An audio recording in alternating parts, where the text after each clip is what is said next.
In 1995, one of the great science fiction films of the decade was released, Species. The film stars Natasha Henstridge and Ben Kingsley in a simple-to-follow action-packed story. In this review, we'll review Species and discuss what made this film so popular with audiences back then, but of course, not the critics. The storyline in this movie is pretty simple. Natasha Henstridge plays an alien-human hybrid named Syl that has escaped from a top-secret lab facility. Ben Kingsley is in charge of Syl and assembles a team of specialists to hunt down the alien. Syl has one objective in this movie, and that's to find a suitable partner, mate, and lay eggs, essentially creating a new dangerous species on Earth. Much of the hype and popularity in this film centers around Syl, or Natasha Henstridge. Audiences, especially men, love Natasha's performance, and of course, this probably has to do with the fact she was trying to mate for much of the movie.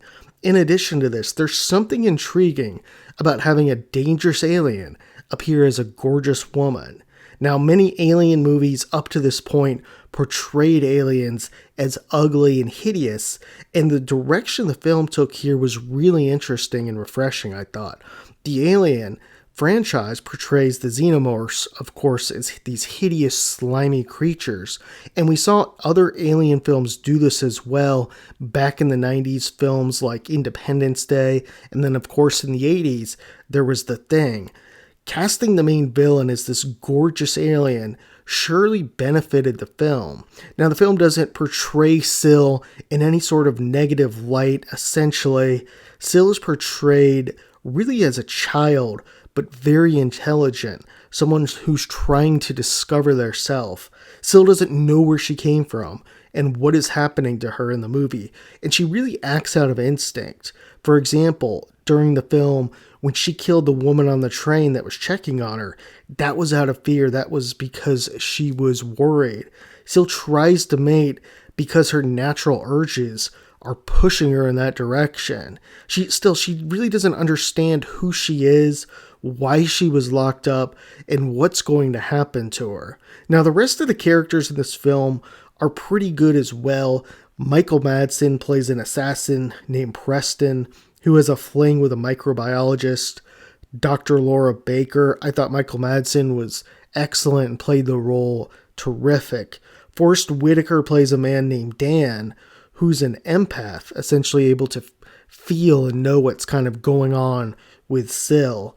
Still, it never made sense to me in this movie why they didn't have more assassin killer type people on this team. It was essentially a search and destroy mission after all. This wasn't a mission where they were trying to just capture Syl alive.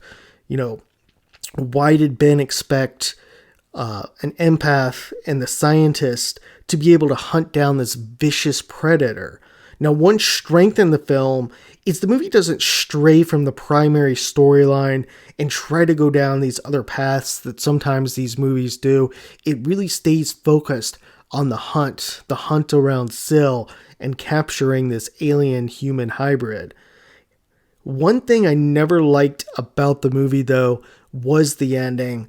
I did like the scene right prior to it where Syl baited Alfred Molina into bed. I can't remember what his name was in the movie. And then just a few seconds after they had sex, we see Syl feel the pregnancy begin to take effect. And you see that joy and then that horror in Alfred Molina's face.